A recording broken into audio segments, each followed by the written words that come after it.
Hello, everybody, and thanks for staying here until the end. My name is Vasilis Kemerlis, and the title of my talk today is ret2dir, Deconstructing Kernel Isolation. And this is joint work with Michalis Polychronakis and Angelos Keromitis, my colleagues from Columbia University. So before starting, some stuff about myself. I'm a PhD candidate at Columbia University. I'm a member of the Network Security Lab there. I have done work on various security fields, and I've published it mainly in academic conferences. Lately, I'm working on operating system security, and specifically on kernel self-protection. And I also do some offensive stuff, and this talk is part of this line of work. So this is the agenda for today. ret2dir is a kernel exploitation technique. So I'm going to start by giving an introduction of how kernel attacks work, and what exactly we try to do with this technique. Then I'm going to move on to how ret2dir works and how it can be used to bypass various kernel protection mechanisms. And then I'm going to conclude by summarizing our findings. So let's start. So there is an increased focus on kernel exploitation nowadays. So kernel attacks are becoming more and more common. And this is mainly due to three reasons. First of all, the exploitation of user-land privileged processes has become much harder. Throughout the years, we had various techniques, some of them provided by the operating systems, some other provided by compilers, or a combination of those two, which made their way into most of the OSs these days. And they result into hardening applications against exploits, which leads into moving the target into a different piece of code in the software stack. And the kernel is an important piece of code because it's privileged. So it makes sense for somebody to go after it. And not only that, it also has a huge attack surface. There is a constant stream of new features and optimizations that gets into this part of code, which is supposedly the one that is responsible for the integrity of all the security mechanisms in the operating system. And so because of these three reasons, we see that attackers are trying more and more to go against the kernel instead of trying to find one privileged user-land process and exploit it, and then go around all these protection mechanisms that are deployed there. So on the one hand, we have this interest on more kernel exploitation, but let's see what our kernels do in terms of bugs, of vulnerabilities. Okay, so what you see here in this graph is the distinct number of bugs, of CV numbers specifically, assigned to kernel bugs throughout the years for all the kernels. And we're talking about commodity operating system kernels here, like Linux, Windows, the BSDs, and so on and so forth. So as you can see, there is an increasing trend. So not only attackers go after the kernel, but they also have a lot of candy to play with. Now, if we take a look at the one particular operating system, this is Linux, you see that the same trend more or less exists here as well. And the question is, why do we see that? Okay, did it happen that after 2003 we became terrible in writing kernel code, or is it something else? Well, as I said in the beginning, there is more interest in kernel exploitation. So we have more guys auditing the code or fuzzing the code and trying to exploit it. And on this way, they find some vulnerabilities and they report it. So there is more interest, so more reported bugs. On the other hand, though, the number of lines of code that gets into at least Linux has increased a lot. But the same trend also applies into other operating systems. So as you can see here, we're comparing 2.6.11 with 3.10, two kernel versions. One of them was released in 2005, and the other one is in 2013. And you can see that the development days for these two versions is more or less the same, but the number of patches that were pushed in more or less the same development cycle in the kernel was much higher. From 3.6 thousand patches we have in the first version, we have 13.3 in the 3.10, which means that we go from roughly 2 changes per hour to 9 changes per hour. So we have increased a lot the number of changes in kernel code. And remember, this is the part of your code that guarantees all, more or less, all the integrity of all the security protections that you have in userland. Okay. So to give you a very brief overview of what kernel attacks fall into, I have two categories here. The first one is privilege escalation. So here what we're talking about is attacks where the attacker already has some presence on the operating system. He can run something like a process, or he has already managed to, let's say, take control of a particular process in the operating system. And the goal there is to escalate privilege, okay? Become root, let's say. The other type of attacks falls into the second category, which is the persistent foothold. There, the attacker attacks the kernel for a different purpose. The purpose there is he already has access, root access to the machine, and he needs to hold that access. Okay, so we're talking about rootkits, things like that. So in this talk, whenever I talk about an attack, I'm talking about the first class, okay? The model of the attacker that we consider here, it's somebody who has already local access to the machine, not privileged access, simple user access. He is able to invoke and interact with the kernel through system calls or through some other API which is available, and his goal is to escalate privilege. Now, in most cases, in order to do that, what he needs to do is to achieve what we call arbitrary code execution, being able to run code with the privileges of the kernel, because this part of the code is the most privileged one in the software stack. In order to do that, in all cases actually, what happens is that there is a bug, a memory corruption vulnerability in kernel code.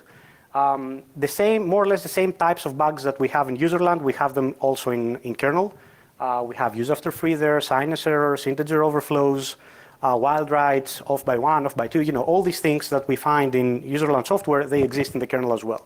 So these things can be abused in order to corrupt memory, and the end goal is to execute code. Now, as is the case with user processes, when we exploit them, we typically do that either by code injection. Okay, this is what we used to do in the past. We inject some data in the process address space, and then we corrupt control data, such as a function pointer or return address, pointing it into that code, and we execute it. Now, this thing doesn't work anymore because of the defenses that get deployed in most platforms these days, such as non-executable memory or ASLR. So what we do is the same thing, but instead of injecting code, we inject control data and perform the exploitation in a rope manner. Okay? Now, kernel exploits don't work like that. Okay? There have been kernel exploits where code injection and rope has been used, but in most cases, and I'm talking about the vast majority here, what we do is a different type of attack, which I call return to user space. Okay? So let's see what these attacks are and how they work. These attacks, they work against operating system kernels that have a shared kernel user address space layout. Okay? And the way they work is by overwriting kernel code or data pointers with user space addresses. Now, the payload, whether this is cell code or rope payload, tampered with data structures, depending on the exploit, depending on the vulnerability that we're exploiting, it is placed in user space, but it is executed or referenced from the kernel context. And as I said, this has been the de facto kernel exploitation technique. There are exploits in ExploitDB from 2003 that they use this technique. And the last one that I found some days ago was released into this year and still uses the same technique. So as you can see here, the way the whole thing works is by, as I said, hosting the payload in user space. So in other words, we don't need to inject anything inside the kernel because it is already there. It's already there in the address space that the kernel sees, and if we can trick it into reference it or execute it, then we win. Okay?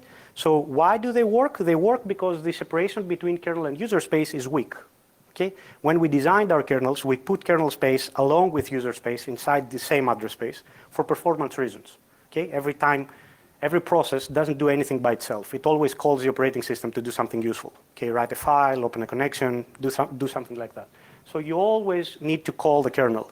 And in order to do that fast, we designed our kernels so as that they have this thing inside these two pieces inside the same address space, so as to be able to go from user space to kernel space only by doing a mode switch. Of course, we could have designed it differently, and some OSs do that.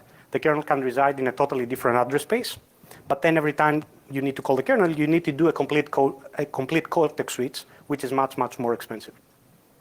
Now, in this model, the kernel is protected from userland. Okay? You cannot write or read kernel memory. The memory management unit will give you a fault. Okay? So we have hardware support for that.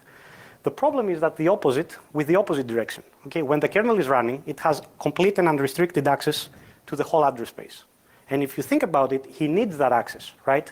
If you do a read call and you provide a buffer, the kernel reads that, fills that buffer with the contents of a file or a socket or whatever. So it needs to have access to the user space, and that's why we designed the whole thing like this.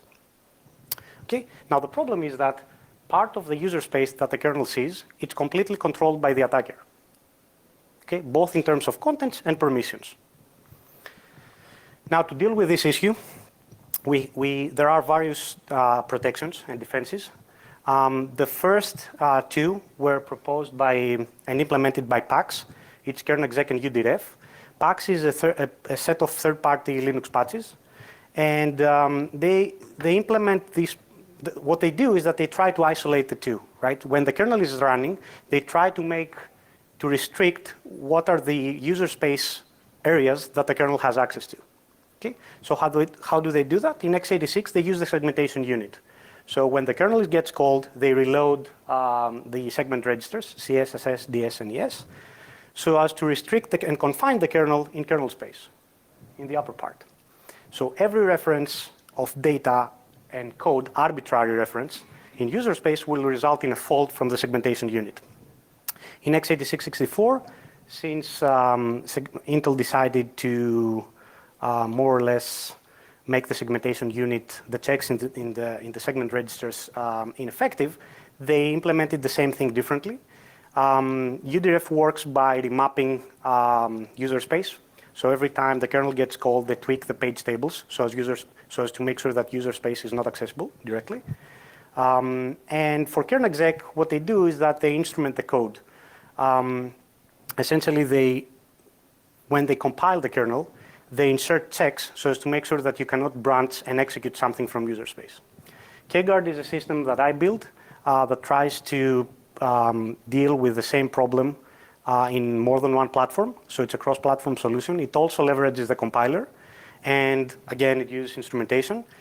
And what we do there is that we instrument the code and inject a bunch of checks to make sure that whenever a function pointer or a return address or a return instruction or a jump instruction gets called, it will never branch to user space. Okay? So finally, Intel and ARM implemented two features. Intel has actually two of them, SMAP and SMAP, and ARM PXN, which do more or less the same thing, but by leveraging hardware. Okay? So how they work is by leveraging the information that it's already there in the page table. So in the page table, we have information that tells us if a page belongs to the kernel or to user space. Okay? So what these things do is that they trigger a fault if you are running in kernel mode and you try to execute something from a page that belongs to user space.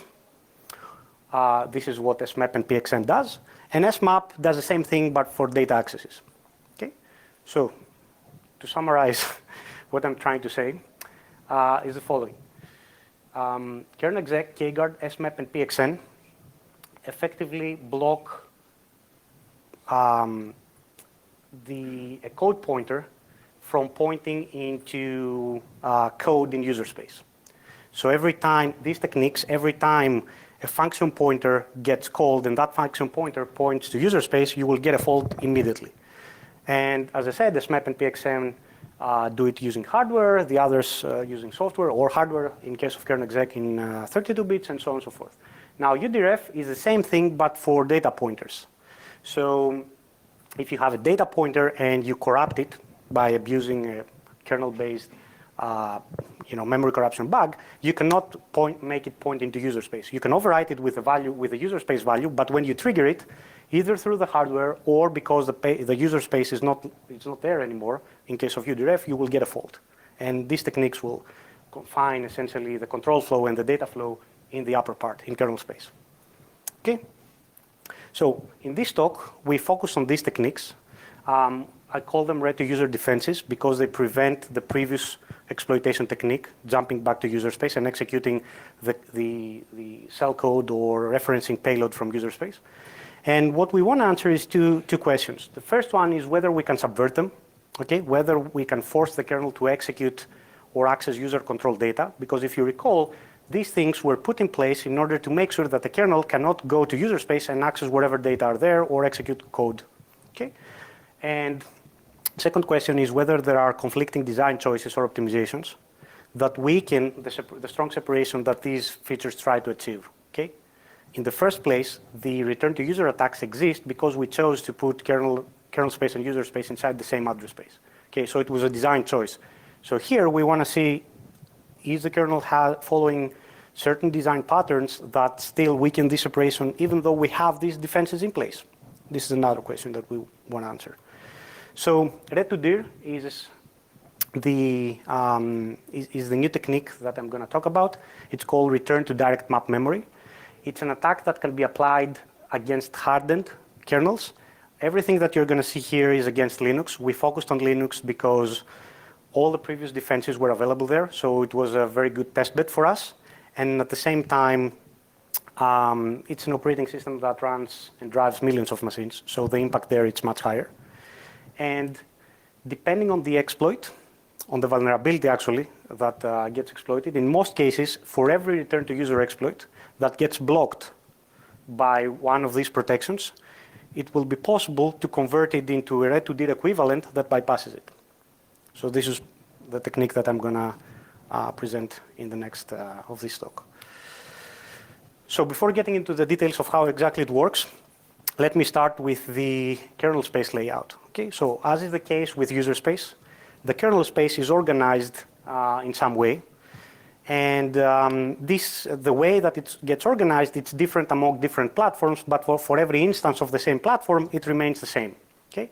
So here you have the layouts of Linux in x86 and x86-64. So we have regions that host the kernel image, the modules, vmallocs and stuff like that. What's interesting for us is a region which is called fysmap. Fysmap is a region that is inside kernel space, and what it does is that it directly maps all physical memory in a one-to-one manner. Okay? So this region, if you go to this particular virtual address that the region starts and you reference it, you're going to get essentially the contents of the first page frame in RAM. If you go a page above that, then you get the contents of the second page frame, and so on and so forth.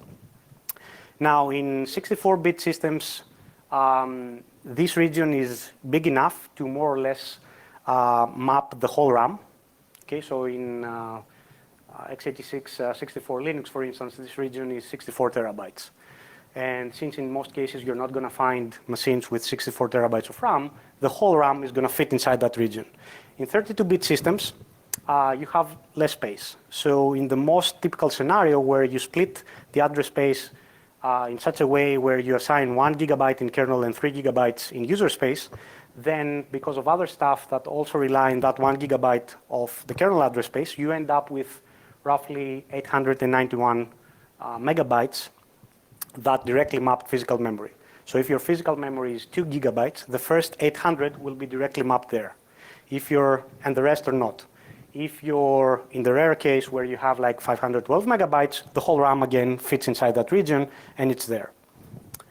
So what is the role of that thing? Why do we have it? Well, it seems that this thing is very important for the kernel. It's a fundamental building block of dynamic kernel memory because it allows us to allocate memory without altering page tables, more or less. So this means that we have minimal latency in fast path operations. So if we do a kmalloc inside an interrupt service routine, we can get memory without touching page tables, without invalidating caches, without doing all these things. It also inflicts less TLB pressure. We don't need to flash the TLB. The other benefit of that design is that virtually contiguous memory is guaranteed to be physically contiguous as well. So if we do a kmalloc and we take that memory and we assign it to a device to do DMA, we don't have to worry about whether frames which are sequential in virtual memory are not sequential in DMA. So when the device gets DMA, these things will have to go all over the place, and then we need to do scatter gather to get them back in place, and so on and so forth. And of course, under such a scheme, the page frame accounting is super easy. Okay, if I give you a virtual page. If I give you a page frame number, you can get the virtual address inside that region very easily. You just multiply it by the page size and you add the offset that this thing starts from. And the opposite is that when you get a virtual address, you can get the page frame number just by subtracting the offset of the region and then dividing by the page size. So the kernel then can do very quickly go from a virtual address to the page frame or from the page frame to a virtual address. And this is something that happens a lot inside the kernel, sorry. So let's see some properties of this region. Okay. So as I said, the starting offset of this region differs in various architectures and also differs depending on the configuration not the configuration, actually the split between kernel and user space in various architectures, which also affects the size of this region. So in x86, for instance, in the most typical scenario where you have 3 gigabytes in user space and 1 gigabyte in kernel space, it starts from C00000, this address. The size of this thing is 891 megabytes. And if you go to different splits, you have a different starting address and more size and so on and so forth. Now, what's important to note is that these things are not affected by KSLR.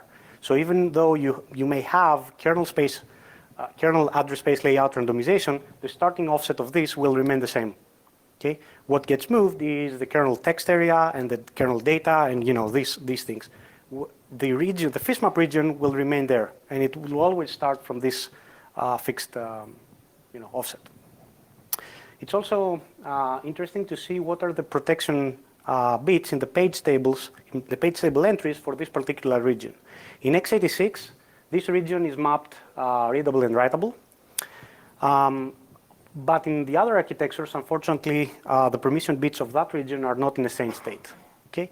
The last kernel version that x86-64 kernel version that had it executable was everything below 3.9. So there you have it readable, writable, and executable. Everything after that, it's only read-write. Same thing for 32-bit ARM for versions before 3.14. And last time I checked, it was still executable, read-writable, and executable in the 64-bit ARM. Now, remember that. We're going to use it later. So what's our threat model? The threat model that we assume here is that we have a vulnerability that allows us to overwrite kernel code or data pointers with user-controlled values. And this is not something, this is not a strong assumption. We have a lot of bugs and a lot of vulnerabilities that we can leverage to do that. And we also assume a hardened kernel. Okay? We assume the kernel that gets strong user kernel separation through one of the protections or more than one that I talked about before. So we cannot do the return to user attack that we could do before. Okay? So let's see how it works. Okay? Now, we have the physical RAM. Recall that we have the physical RAM directly mapped inside that region. Okay? Now, whenever we get from user space, whenever user space gets physical memory, it gets it in a lazy manner, okay, through page faults. Okay? You allocate a big chunk of memory in user space, say through mmap, but this doesn't mean that you got it immediately. You need to start writing in those regions so as to cause page faults and then get physical memory from the OS. Okay? Now, the problem with this approach is that because of the existence of FISMAP, we end up with address aliasing. Okay? We end up with more than one addresses pointing into the same physical page frame. Okay? So how we do that, right? So in the beginning, everything is inside FISMAP. So there is a kernel address that maps into that particular page frame. When the page frame gets allocated to user space, another virtual address, a user space virtual address, now maps to the same page frame. So we have two now. And this is the whole thing. This is the basis of this attack. So since we have two aliases, and the problem is that these aliases rely into two different into two different protection domains, one in kernel space and one in user space. What we can do is that we can use the user space address to copy our payload, whatever that is, cell code, raw payload, tampered with data structures, whatever, somewhere in physical memory. This means that it is directly accessible through its synonym in the FISMAP region. And then when we go ahead and corrupt a code or a kernel code pointer or a kernel data pointer, instead of corrupting it with the user space address, we can corrupt those pointers and override them with the synonyms of those addresses in FISMAP and bypass all the previous protection mechanisms because all of them rely on identifying user addresses, more or less. We're using different techniques. Okay? So let's see how we're going to do that. We have various problems to deal with here. Okay, the first one is to pinpoint, of course, the exact location of a synonym of user-controlled data in the FISMAP area. Okay, so suppose I copy something here in user space. As I said, this thing gets into FISMAP as well. I need to know the exact address inside FISMAP because when I'm going to corrupt something, like a data pointer in kernel space, I need to corrupt it and overwrite it with the exact address inside FISMAP that is a synonym of the user space. So the first problem is to know the exact location of user-controlled data in the FISMAP region. The second problem that we have to deal with is that in some cases, as I said before, you don't have the complete RAM, the complete physical memory mapped inside the FISMAP region. This is actually typical in 32-bit architectures because as we saw before, it's only 891 megabytes directly mapped. So there, the problem is that we need to force the synonym to emerge inside the FISMAP area. In other words, we need to force the allocator to give us to map user content into a page frame that falls inside that region, which has synonyms. And the last problem is that sometimes we have payloads that don't fit into one single page. Okay, they span more than one pages. Pages which are virtually contiguous in user space doesn't mean that they're going to be physically contiguous as well, and this means that they're not going to be contiguous inside FISMAP. So the problem that we need to solve there is how can we construct regions which are contiguous inside FISMAP and then put our payload there so as to be contiguous when the kernel references it. So let's see each one of them separately. So I'll start with the first one. The first one is the most important one, right? And essentially is how I can answer this question. Given a user space virtual address, say UADR, how can I find the kernel space address which essentially maps the same content? Now to do that, we turn to the usual suspect, the procfs file system. Starting with the version 2.6.25, there's a new interface that was added inside proc to allow page table examination from user space for debugging purposes. So what you can do with this thing is that you can go into proc PID, where PID is the process ID of one particular process, open the file called pagemap, and then this file is indexed by the virtual page number. Okay, so if I have a user address and get from that user address the virtual page number, just by divided by the page size, and seek into that file into the appropriate location and read 8 bytes, what I'm going to have is some flags which tell me whether the page is present or not and stuff like that. But the most important thing is that I also have inside that number, those 8 bytes, the page frame number where this particular user space virtual address maps to. Okay, so in other words, I can open this file and given a user space address, I can get the page frame number of that virtual address. Okay, say it's page frame number 11. Now, given that I know that the FISMAP maps physical memory in a one-to-one manner, if I have the page frame number for a particular user address, what I can do is that I can multiply that by the page size and add the FISMAP offset, which I know that it's constant for different combinations of architectures and configurations, and it's not affected by ASLR. And then I can get KAdder, the thing that I want. Now, in certain cases, the first page frame number happens to be something different than 0. So there I just have to do a small subtraction. I just subtract the minimum page frame number from the one that I get, and then I multiply it by page size, and I add the offset. Okay? So the way it works is the following. I use uadder to map something in physical memory. Then I do a lookup in PageMap. I get the page frame number. I stick it into that formula, and then I have kadder.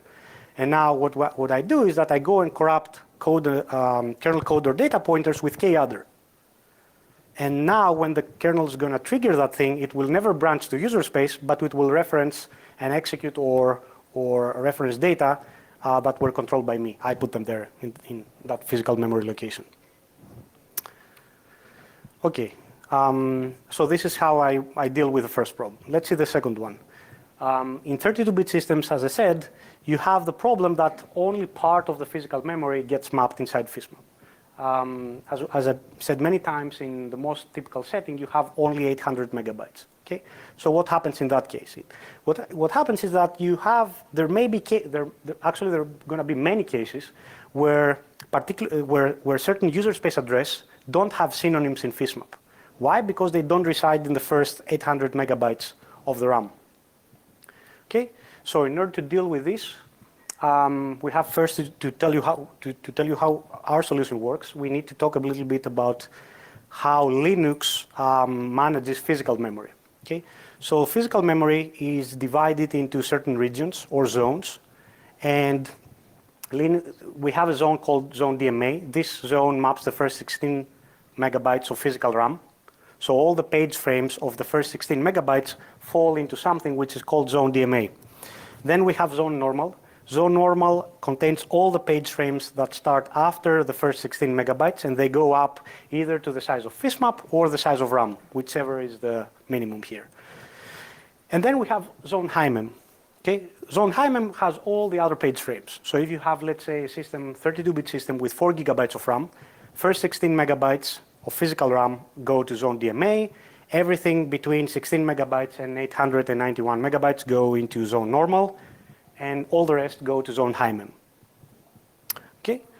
So also, there is an ordering there. So whenever user space gets page frames, it always gets the page frames first from zone HIMEM. If all the page frames in zone HIMEM are depleted, then it tries zone normal. If all the page frames there are depleted, then it tries zone DMA. Okay? Why does that? Because the first two zones, they contain the page frames that are, those page frames which are used for the kernel for the kernel itself when it needs dynamic memory, right? So the kernel tries to preserve that region for dynamic kernel memory requests from itself, and first tries to serve user space using HIMEM. Okay? So the question here is whether we can force the allocator, the zone allocator, which is a particular piece inside the kernel that manages the page frames, to provide something in user space from a page frame in user space, either from zone normal or zone DMA. If we do that, then it means that this page frame will have a synonym, and we can use the previous technique to get its synonym address. So how do we do that? The way that the algorithm works is the following. We allocate a big chunk of memory in user space. Okay? We can take mmap, shmap, wherever. And then for every page there, we trigger a write fault. Every time we trigger a write fault, it means that the kernel will allocate a physical page frame to this particular user space address that triggered the fault. Okay? For every page inside that region then, we check the page frame number using PageMap. If that page frame number is less than PFN max, where PFN max is the maximum page frame number in the FISMAP region, what we found page frame which has a synonym. Okay? In other words, what I'm saying here, I'm just using PageMap again to query to do a query and get the page frame number and check if that page frame number falls inside the first 891 megabytes. If it does, it means that there is a synonym for that thing inside the FISMAP. If not, I keep doing the same thing again and again and again. Why? Because as I'm doing that, I'm allocating more and more frames, right? Depleting zone HIMEM, And then at some point where no other frames are available in zone HIMEM, I will trigger the kernel into giving me a page frame for from the other two zones, which have synonyms. Okay? Now, in 32-bit machines, you only have, and depending on the configuration, that says how many gigabytes of RAM you have for user space and how many you have in kernel space, you may need to spawn additional processes to do that. Okay? So in the most typical scenario, you have, as I said before, 3 gigabytes of RAM available per process for the user space part, right? So at most, you can deplete 3 gigabytes of memory. If you have 8, you may need to spawn additional processes. All of them are going to start doing this thing, and at some point, one of them will get a page frame that falls inside the region that we want. Once we found that particular page frame, we can kill everything else. We can use mlock to lock it in main memory and compute the kernel address using the previous formula. Okay. Now, something to note here is that memory pressure helps. Okay. If other processes are running in the system and they are using memory and they use a lot of memory, this helps us. Okay. This makes this work easier because instead of having to spawn all these additional processes to waste that memory, somebody else has already done that for us. Now let's see the third problem. The third problem is to force synonym pages to be contiguous inside FISMAP. Okay. The way we deal with this problem is similar to how we dealt with the previous one. We allocate a big chunk of memory in user space. For every page, we trigger a page fault. And then what we do is that we try to find two different pages whose page frame numbers differ by 1. Okay? So we do the query again using PageMap, and we try to see if I can find PI and PJ pages whose page frame numbers are different by 1. If I find them, then it means that the synonyms of those pages are contiguous in FISMAP.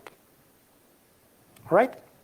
So to give you an example, if I have the addresses fib and bif, okay, and suppose that these addresses have page frame numbers that are differ only by 1, although these two different virtual pages are 64 megabytes apart in user space, their synonyms are contiguous in FISMAP. So what I can do is that I can take my payload, split it into these two pages, and then reference it using their synonyms inside FISMAP. Their synonyms are going to be contiguous. So next question, what if so all the previous problems, I solved them by essentially leaking some information regarding page frame numbers from PageMap. Okay, so what if page frame information is not available? So you can think that it's, as you already might assume, it's very easy to block access to this particular interface, and then the question is, are all these attacks going to go away? Well, unfortunately, the answer is no. The previous techniques are all deterministic. Okay, so if you follow them, for every user address, you can find deterministically the kernel address, which is a synonym for a user space address, and then do the attack that way. If you don't have that information, you can still do the same thing, but in a probabilistic way. Okay, so we call this FISMAP spraying, and it's very similar to how heap spraying works. So the idea here is to essentially pollute FISMAP with aligned copies of the exploit payload, so as to maximize the footprint of user content inside FISMAP. And then what we do is that we pick an arbitrary page-aligned FISMAP address, and we use that in our exploit. Okay? Depending on how many pages we have managed to copy our payload inside FISMAP, we increase our probability to reach one of them that has the payload and not something else. So the way it works is by, as I said, by copying the payload into n resident FISMAP resident pages, okay? And the probability of succeeding is essentially n over the size of FISMAP. Okay, so what we try to do here is essentially maximize this probability. And to maximize it, we either maximize n or minimize the denominator. So to maximize n, again, it's more or less the same thing. We allocate memory in user space, we trigger page faults, and we copy the payload into the memory that we acquired. Okay? Now here we cannot use mlock because mlock can only lock and pinpoint in memory some kilobytes of RAM. Here we want to, more or less deplete the whole RAM with aligned copies of our payload, right? So since we cannot do that, what we do is that we can start a set of background threads that repeatedly mark pages as dirty by writing, let's say, a single byte, okay, which will cause the kernel, which will prevent the kernel from activating swapping. It will think that these pages are hot, so it will say, okay, I'm not going to touch that, and it will go to another process and find another victim process to start doing the swapping from that one, okay? And as we do that, we check the resident set size, which is essentially how many physical, how many pages in physical memory this process has. And as we do that, if that value goes up, it means that we acquire more and more physical memory. So we maximize our foothold inside FISMAP. At the moment this thing will start going down, it means that we reach the peak. And from now on, we cannot allocate anymore because either we have depleted the whole RAM or swapping has started kicking in and swaps out our own stuff. So at this point, we stop and we do the attack in a probabilistic way, and we will succeed depending on how many pages we've managed to copy our exploit payload inside the FISMAP region. Okay? And as was the case in the previous scenario, again, here we may need to spawn additional processes to do that thing. Okay? If we are in a 32-bit system and we can only deplete like 3 gigabytes of RAM, of course, we need to use many processes to do that thing. We cannot do it only with one. Now, the other clever thing that we can do is that we can, instead of considering all the pages inside FISMAP as valid targets, what we can do is that we can have something which we call FISMAP signatures. Essentially, we reduce the target pages inside FISMAP this way. We know that certain regions in physical memory have content that is never going to be allocated, have content, and this means let's say, used from the BIOS or from the kernel itself, which means that the kernel will never, supply that page frame in user space. Okay, so we know all these page frames, so we can exclude them from our selection, and essentially we can increase our probability into succeeding. Okay, for instance, we know where the kernel text is, or we know that the first page frame is used by BIOS. So there is never, it's never going to be the case that the page frame 0 is going to have content controlled by user space. So we don't compute that when we do our, randomly select something. So to give you an overview of everything and how the whole attack works, I'll try to do a walkthrough using a real vulnerability. Here I'm using CV 2013-2094. It's a bug in the Linux perf events subsystem. So as you can see here, the vulnerable function is perf SW event init. It's inside kernel events core. And what it does is that it takes a particular pointer to a data structure, and then it extracts a particular field, stores it into a local variable, and so on and so forth. So the problem is that the local variable that the field gets stored to is an integer, whereas the field is an unsigned 64-bit field. So this means that, and the next, at some point later, there is a check to make sure that since this thing is going to be used as an index into an array, there is a check to make sure that we won't go over the bound of the array. Now the problem is that when config gets converted into an integer, right, we may end up with something that it's a negative value. And the check there only checks the upper bound, not the lower bound, right? So that's a vulnerability. So we'll see how we can use this thing. This is the internal structure of the perf event data structure. It has 3 fields, enabled, and 2 pointers. The enabled one is essentially a counter. It's an atomic, it's a value which gets increased atomically. And the size of this data structure is 24 bytes in 64-bit systems and 12 bytes in 32-bit systems. Okay, so and all that this function does, the static key slow inc does, is that it takes the first field enabled and increases that field by 1. Okay, so that's what this this part of the code does. Okay, so let's see how we can abuse it. Here I'm gonna talk by assuming that we have, we're running Ubuntu 12.04, the LTS version, and the kernel version is 3.8.0, -19-generic, okay? This thing has been patched, so it's not there anymore, but you can always install the previous version and you will see that all these things are there and you can play with it. So what we have here is that the address of the perf of our array, the perf SW event enabled array, is somewhere inside the kernel data. And the kernel data are in the kernel image region, okay? After the kernel image, of course. So our strategy here is that given the vulnerability, we can go and reference memory below the array, right? We cannot go after the array because there is a check there that checks the upper bound of the array. But if we provide the negative value, we can go to memory addresses before the array, into lower values. Okay, so our strategy is to find a function pointer which belongs into the kernel image and specifically to the data section because it needs to be writable, so as to overwrite it with something. And moreover, the difference between the address of that function pointer and the address of our array needs to be a multiple of 24. In that particular case, because it's a 64-bit system, right? And if you recall, the size of the data structure was 24 in 64 bits. So we can only corrupt the first 8. We take the first 8 bytes of the 24 bytes, and we can only increase it by 1. So this is what this thing is about.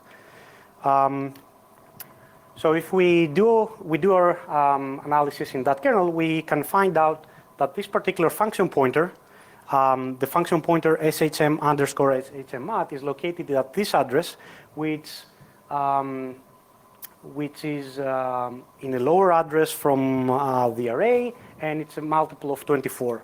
The difference of those two addresses is a multiple of 24. So this is the function pointer that we're going to corrupt essentially. Okay. So how we do that? Well, we provide this value, negative value, as index in the array.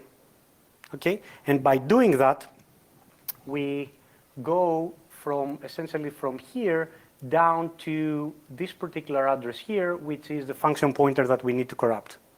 Okay? Now, this function pointer initially points into a function called cap shm_shm_mat. Okay? This is inside the text region of the kernel. Okay? This is it. Now, every time we provide this invalid index into the array and we call the static key slow inc, we increase the function pointer by 1. Now the problem is that if I do all the things that I said before, the content that I manage to control is inside the fishmap region, my cell code, let's say. Okay. Here it's a 64-bit machine. If you recall, in this particular version, fishmap is executable. So I copy something in user space, it becomes executable code in kernel inside fishmap, okay? But this thing is at lower addresses than where my function pointer points at, right? Every time I do the increment, I go to higher addresses. I don't go back down here, okay? So this is a problem, right? So how do we deal with it? Well, by doing a little bit of code reuse. If we see all the instructions starting from cap shm_shm_mat and upwards, we can find an instruction called call RSI. Okay? And this instruction is that many bytes, like 171,538 bytes ahead of the original function pointer. What's important for this, the important thing of this gadget is that it calls into a location pointed by the RSI register. Okay? Now, when I call this system call here, shm_mat, what will happen is that the corrupted function pointer will get invoked. Okay? So up armor shm_mat, shm_shm_mat will get invoked. And then I also control the contents of the RSI register because RSI happens to have the second argument of that call. Okay? So, how it works. I map my payload in user space using the techniques that I talked about in the beginning, which will make them available in kernel space as well. Okay? So these two addresses essentially are synonyms, right? then what I do is that I call the vulnerable system call with the negative index here, right, that many times, so as to make sure that my function pointer will point now from the original function to call RSI. And then I call shmat with the synonym address of my payload in kernel space. What will happen here is that, not game over yet, so what will happen here is that shmat will branch to call RSI, and call RSI will branch to my cell code here. And this is how I execute it. Now keep in mind, I never wrote something here. That's the most important part. I wrote it in the user space address, which was a synonym of that thing. And then by using a little bit of code reuse, I managed to branch there and execute it. So this is how the attack works, and this is how we do it. Now, the next question, and I'm going to wrap up, is what happens if fishmap is not executable? Okay? In 32-bit systems, fishmap is not executable, and it's very easy in the latest kernels to fix that thing and have everything not executable. Okay? Here I'm using 32-bit Linux, Ubuntu 12.04 LTS again, different kernel. It's the same vulnerability, so the symbols that you see here are the same that I used before. Here we have the data structure that we try to exploit has a size of 12. So again, what we need to find here is a function pointer at a lower address from our array, and the difference between that function pointer, the address of that function pointer, and the original array should be a multiple of 12. Here we find a different one, default security ops shmat. Okay, the layout, as you can see, is a little bit different. And what we do is that we're going to do the same attack using pure op. Okay, so what I'm trying to show you here is that the ret2dir is a way to essentially make content available inside kernel space. Okay, depending on the vulnerability that you're exploiting and depending on the permission bits on the page tables of fishmap, you can either inject something which is cell code, or you can inject something else, which is a raw payload, or tampered with data structures and wherever. So the technique itself, the only thing that allows you to do is to make sure that user-controlled content is inside kernel space. What content is going to be that and how you're going to use it, it depends on the exploit, on the vulnerability that you're trying to exploit. Okay? So here, for instance, it's the same vulnerability, but since it's not executable, what we do is that we do the same thing. The payload that we're injecting, it's not cell code, it's a ROP payload. Okay? Here again, I'm using a different negative index to corrupt. It's more or less the same thing, right? We have the original function pointer pointing here. Then I just use a different negative index. I corrupt it many times, and every time I corrupt it, it goes up one value until I reach a different gadget. In this particular case, the gadget that I reach is this one. Okay? And when I call the system call, then I'm going to control EDX. Okay? So, as I said, this time I inject a raw payload. Okay, the raw payload. Let's suppose that it's up here. Okay, this is not code. It's only addresses of gadgets from inside the text segment of the kernel. So when I call it, what's going to happen is that it's going to go to this particular address here. Read the first gadget, and start the ROP sequence. So how it works is that, again, the same thing. I use the technique to map something in kernel space. These are the synonyms in this particular scenario. Okay, this is the user space address. This is the equivalent synonym inside kernel space. I call the vulnerable system call with this argument that many times. This means that at that point, I have corrupted my function pointer to point into the gadget that I want. And then by invoking the vulnerable system call with the synonym address, I will start my ROP chain. And what the ROP does is a little bit of stack pivoting in the beginning. This will bring the stack up here. And then it will start executing those gadgets. These are all addresses from the kernel text segment, which will essentially call commit creds with the address of init cred and elevate the privileges of the running process to root.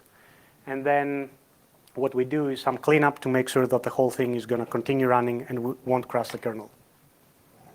Okay? and that's it. So I also have a demo before closing. I'm gonna show you how the first exploit works. So it's as you can see, it's a 64-bit system here, and it runs the vulnerable kernel that I showed you before. The user that I'm using is root. It's a simple user, doesn't have any special privileges, and this is the exploit. Nothing SUID or something weird here. So yeah, let's start it.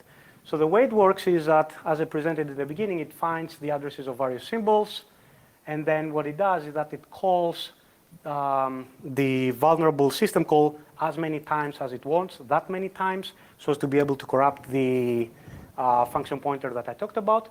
The most important part is this one. Okay? This is the user space address, which is also kernel mapped here. So after corrupting everything, I use this address to put the shell code and this address to reference it. This is happening in this part called shell code stitching. Then I'm just triggering it, and I elevated my privileges to root. And that's it.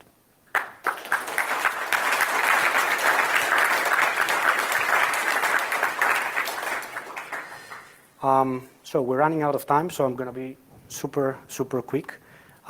We did the same thing to other exploits as well. What we did was that we went to exploit-DB, took various exploits, tested those exploits into protected kernels. We checked that all those exploits got prevented, and then we went and modified them using this technique and ran them again. In all cases, we managed to bypass the deployed protections. A note here, when I say bypassed, it doesn't really mean that these protections have there's something bad with those protections, okay? These are good, and we should have them there. The problem is that the kernel is having fistmap regions, okay? It's a design issue. The kernel has a region that directly maps memory and creates aliases, and these aliases also, rely into different protection domains, user space and kernel space. That's the most important problem here. There's nothing wrong with those protections. It's just that the kernel has made a design choice that we can exploit it to go around those protections. One final thing before closing. If we do, you may wonder what's the probability of succeeding when we don't do the deterministic attack, but we do it probabilistically. What I have here is, in this graph, we vary the physical memory. And on the x-axis, on the y-axis, you can see the success probability for various different scenarios: an idle system, a system where we browse, and a system where we do a kernel build. As you can see, even when the amount of memory is only 1 gigabyte, so there's a lot of contention between all these processes. We run a kernel build in the background. When we do the attack, we have 0.65 to 0.68 success probability. Now, as we move to higher, to systems with more physical memory, this can go up to 0.95, which means that in that case, we have more or less managed to copy the payload in more or less every page frame. So when we randomly select one, we always succeed. If you go to this, before closing, if you go to this URL here, we have prepared a bunch of VMs. These VMs come ready with various kernels, which are vulnerable to the exploits that I showed quickly before in my table. And the same VMs have protected kernels, and they contain the source code of the original exploits and the modified ones. So you can go, take them, download them, and you can try any combination you want. You can get the original exploits, see that they don't work on a protected kernel, then run our versions to see how we bypass them, and so on and so forth. And with that, I can take questions. So I'm fairly certain that there doesn't exist an equivalent to FizzMap on Windows, but I'm just wondering, did you look into this on Windows and Mac and what? So, yeah, you're right. I mean, I'm not 100% sure, but I don't think that you have exactly the same thing. The thing is that you have other stuff that they result into more or less something equivalent. So all operating systems have the notion of a page cache. Okay? The page cache is a region that acts as a cache every time you do I/O. Okay? So you have a file, when you execute it, you do I/O, you bring those pages somewhere in physical memory, and then every time you need to access the same file again, you don't need to do the I/O again, right? The thing is that this thing essentially will result into a FISMAP-like region again, because you have content where you control and gets injected inside the kernel address space. So instead of using FISMAP as it is right now, you can use the page cache in an operating system that doesn't have a FISMAP region. Another question would be, how big is that cache relative? You show, decreasing success based on size, right? Yeah, I don't know. That's why you didn't look into it on Windows, right? Yeah, we don't know. You're saying that you can, if the region is not right, is not executable, then you can use a blockchain, but the kernel text section is randomized. So it depends on the situation, right? ret2dir can work assuming that you have, it's not something that will allow you to exploit something that was not exploitable in a ret2user scenario. Okay, so if you have a ret2user scenario that has a way to go around KSLR, if it has a memory disclosure vulnerability, for example, that it's abusing, you will use the same thing again to do this thing. So you're saying based on the current design, there's no way to actually protect against these attacks? Is that possible to make them harder by making the spam not executable and stuff like that? But Yeah. the design actually makes these attacks possible and there's no way to protect. Yeah, actually, I didn't say that there's no way, but yeah, the thing is that the way it is designed, it allows you to go around a particular set of mechanisms that was deployed there to separate kernel and user space. The thing is that we see that this thing is a design pattern. It is also used in other operating systems. I haven't checked Windows, but Solaris has it. The BSDs have it as well. And I'm pretty sure that others, if we check others, we're going to find similar stuff there as well. Now, if you check our white paper, we have a defense for that. It's not perfect, but it's something that you can start, if you're interested, you can start with that, and then maybe somebody else can kick in and, join the effort and make it even better.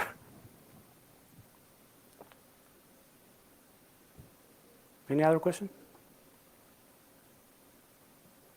Okay.